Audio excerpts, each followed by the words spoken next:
네, 오늘 우리에게 주시는 하나님의 말씀은 마태복음 5장 13절에서 16절까지 말씀입니다. 마태복음 5장 13절에서 16절 말씀을 함께 한 목소리로 봉독하겠습니다. 너희는 세상의 소금이니 소금이 만일 그 맛을 잃으면 무엇으로 짜게 하리요? 후에는 아무 쓸데없이 다만 밖에 버려져 사람에게 밟힐 뿐이니라. 너희는 세상의 빛이라. 산 위에 있는 동네가 숨겨지지 못할 것이요 사람이 등불을 켜서 말 아래에 두지 아니하고 등경 위에 두나니 이러므로 집안 모든 사람에게 비치느니라. 이같이 너희 빛이 사람 앞에 비치게 하여 그들로 너희 착한 행실을 보고 하늘에 계신 너희 아버지께 영광을 돌리게 하라. 아멘. 하나님의 말씀입니다.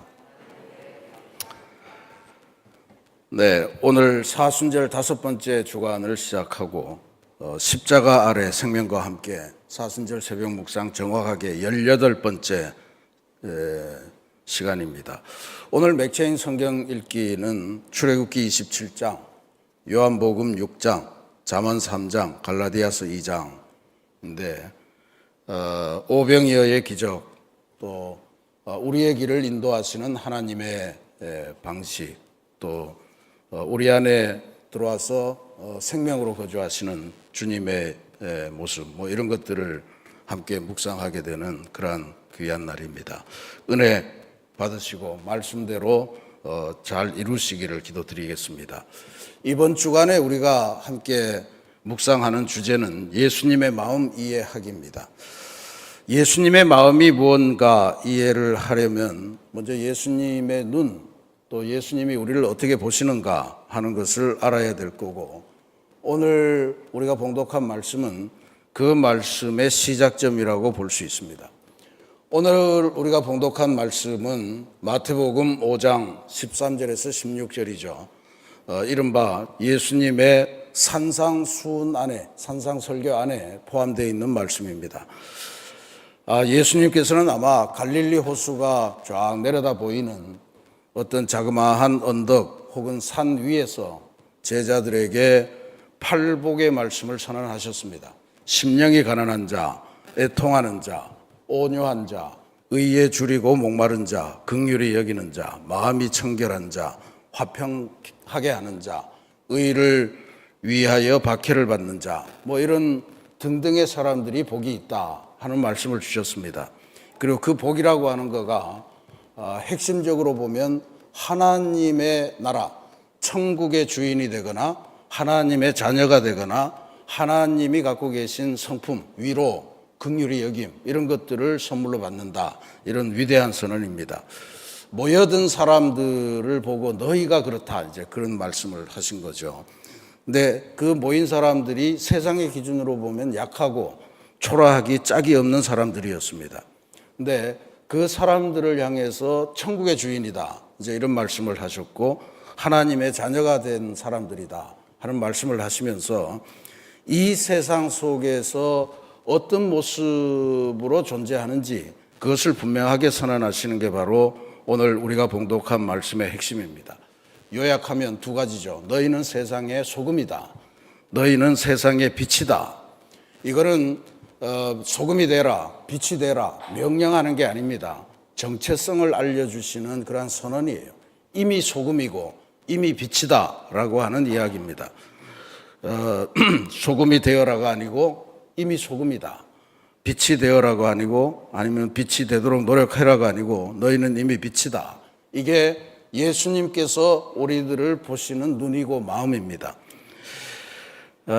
그래서 오늘 세 가지 중요한 게 너희는 세상의 소금, 너희는 세상의 빛, 그리고 너희 착한 행실, 이게 오늘 예수님께서 우리를 바라보시는 그 세 가지 기준의 눈이다 하는 것을 보면서 이 세 가지를 함께 보겠습니다. 너희는 세상의 소금이라. 이 첫 문장이 대단히 소중합니다. 이미 소금은 아주 오랜 시절부터 우리 인류에게 대단히 중요했다는 것을 우리가 잘 알고 있습니다. 월급이라는 영어 단어도 소금, 솔트에서 나왔다는 것을 우리가 이미 공부한 적이 있고요. 율법을 보아도 레위기 2장 13절에 보면 모든 소재물에 반드시 소금을 쳐라 하는 명령이 주어져 있었고, 민수기 18장 19절에 보면 하나님께서 제사장에게 주는 목, 그것을 영원한 소금 언약이다, 그렇게 명명하기도 하셨습니다. 그러니까 소금은 단순히 조미료가 아니고 하나님과의 언약을 상징하는 그러한 물질이다. 우리는 하나님의 언약 백성이다 라고 하는 게 너희는 세상의 소금이다 라고 하는 이 말씀으로 요약됩니다. 소금의 역할은 딱 두 가지죠. 하나는 맛을 내는 거고 하나는 부패를 방지하는 겁니다. 예수님께서 제자들 혹은 무리들을 이 소금에 비유하신 겁니다. 하나님의 언약을 품고 세상에 맛을 내고 세상의 부패를 막는 존재, 그게 예수님을 따라다니는 사람들이 가져야 될 자기 정체성이다 하는 것을 꼭 기억하시기를 부탁드립니다. 그래서 예수님의 경계가 중요합니다. 만일 소금이 그 맛을 잃으면 이라고 하는 말이죠. 이 소금이 맛을 잃다라고 하는 거에 사용된 헬라어 동사가 모라이노라고 하는 단어인데, 이게 맛이 밍밍해지다라고 하는 뜻과 더불어서 어리석게 변하다 하는 뜻을 가지고 있습니다. 그러니까 소금이 맛을 잃는다라고 하는 거는 사람이 하나님의 언약, 하나님의 지혜로부터 벗어나서 세상의 지혜를 따라가서 혼미하게 된 상황, 어리석어진 삶, 그것을 의미합니다. 그러니까 하나님이 주시는 지혜를 잃어버리고 온갖 세상의 다양한 소리에 귀를 기울이면서 살아가는 그러한 삶, 그게 바로 맛을 잃은 소금의 핵심입니다. 맛을 잃은 소금이 어떻게 되냐? 아무짝에도 쓸모가 없어서 다만 밖에 버려지게 된다, 사람들에게 밟힌다라고 하는 그런 이야기입니다. 얼마나 무서운 말씀입니까? 오늘 우리 자신에게 다시 한번 깊이 성찰하면서 물어봐야 할 줄로 믿습니다. 지금 우리 교회는, 또 지금 내 직분은, 지금 내 신앙은 제대로 맛을 내고 있는 중인가? 집사님 기도하신 대로 우리 시대의 세상은 기후위기로 신음하고 있습니다. 정상이 아닙니다. 이 빙하도 녹고 해수면 오르고 한번 홍수가 나고 산불이 나고 수백만 수천만 명이 고통을 당하고 있는데, 이 세상의 부패 또 멸망을 막아야 될 우리 그리스도인으로 우리들이 제대로 기능하지 않으면 바로 맛을 잃은 소금이 될 뿐만 아니고 세계 자체가 문제가 된다라고 하는 것을 분명히 보여줍니다. 그러니 소금의 언약, 이것을 기억하는 삶이 우리 그리스도인들에게 주어진 귀한 삶이다 하는 것을 꼭 기억하시기를 부탁드립니다. 그 다음에는 너희는 세상의 빛이라 라고 하는 선언입니다. 빛의 이미지 두 개가 산 위에 있는 동네, 또 등경 위에 등불, 이렇게 해 있고, 우리가 얼마 전 주일에서도 이 말씀을 잘 읽었습니다. 너희들이 산 위에 있는 동네 같다. 그러니까 온 세상 사람들이 너희를 바라보는 그런 존재다라고 하는 거고요. 그 다음에 등경 위에 켜져 있는 등불이다, 그렇게 말했습니다. 등경 위에 켜져 있다는 것, 만약에 빛이 등경 아래 켜져 있다면 아무도 보지 못할 뿐더러 산소가 없어서 곧 꺼지고 만다, 이런 이야기가 되겠죠. 그러니까 이 빛이라고 하는 존재, 이것은 세상 사람들이 우리를 보고 있다라고 하는 것을 전제하는 게 대단히 소중합니다. 빛의 본질이라고 하는 게 촛불을 켜면 초만 보이는 게 아니죠. 촛불 때문에 초도 보이지만 온 방 안의 것이 다 보이는 것 아닙니까? 그리고 또 한편으로 초는 그것을 밝히기 위해서 자기 몸을 계속 태울 수밖에 없는 그러한 존재가 되는 겁니다. 자신을 소모하면서 주변을 밝히는 것, 그게 빛의 본질이고 그게 우리를 바라보는 예수님의 마음이다. 사순절이라고 하는 게 우리 안에 스며든 소금, 우리 안에 스며든 이 빛을 묵상하는 시간이라 그렇게 볼 수가 있겠습니다. 예수님께서는 십자가에 높이 달리셔서 온 세상 사람들이 다 보도록 자기를 십자가 위에 높이 소진하시면서 이 세상을 밝히시는 그런 빛의 역할을 감당하셨습니다. 그러니 예수님의 마음을 이해한다는 것, 그건 나를 낮추고 또 나를 소모하면서 주변을 밝히는 그러한 삶을 사는 것이라 그렇게 봅니다. 영원히 우리가 생각해야 될 것, 나는 귀한 빛을 받았는데 혹시 이 빛을 등경 아래, 말 아래 두는 존재가 아닌가, 산 위에 있지만 꺼져버린 빛은 아닌가 하는 것을 우리가 늘 성찰해야 할 줄로 믿습니다. 마지막으로 예수님의 결론은 이겁니다. 이같이 너희 빛이 사람 앞에 비치게 하여 그들로 너희 착한 행실을 보고 하늘에 계신 너희 아버지께 영광을 돌리게 하라 하는 말씀입니다.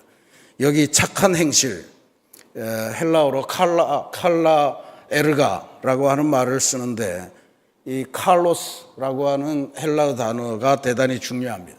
이 칼로스는 하나님께서 천지를 창조하시고 세상을 보시면서 참 좋다 그러시잖아요. 그때 사용된 히브리어가 토브 하셨단 말이에요. 토브.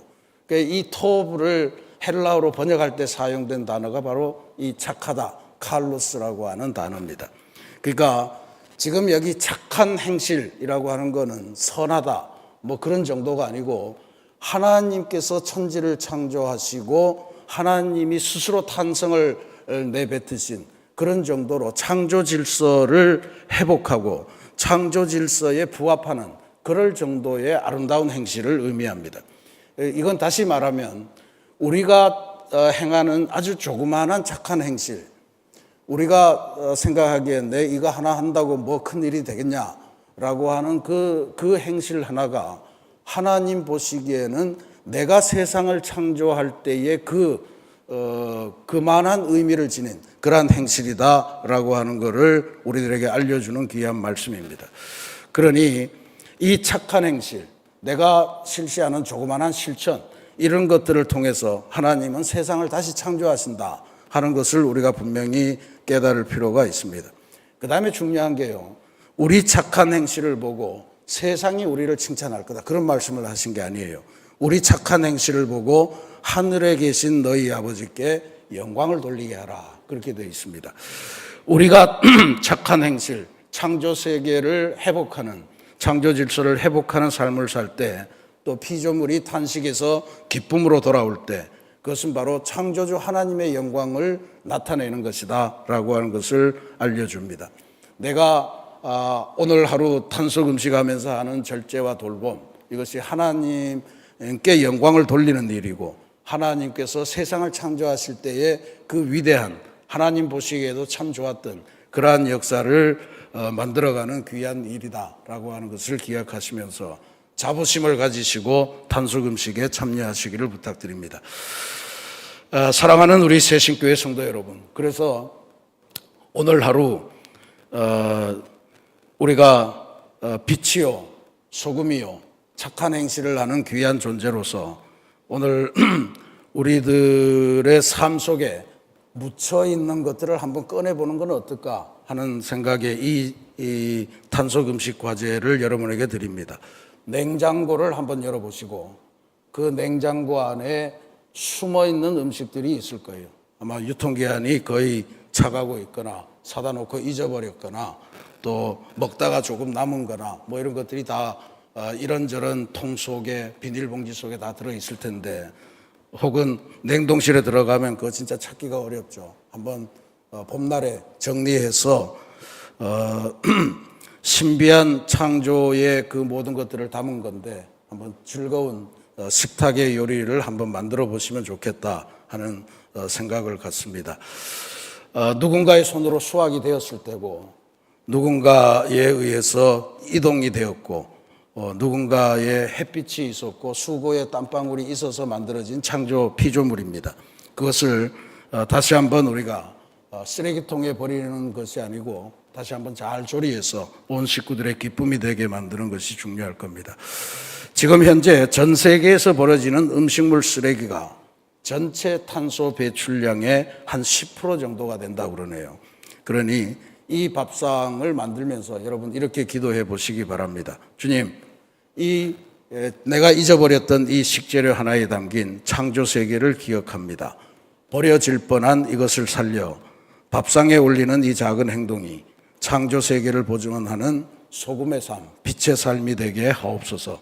우리가 날마다 이렇게 조금씩 맛을 잃지 않는 소금으로 살아가게 하옵소서. 십자가 아래 생명과 함께 새로운 삶으로 나아가는 사순절의 한 주간을 보내시기를 주님의 이름으로 축원합니다.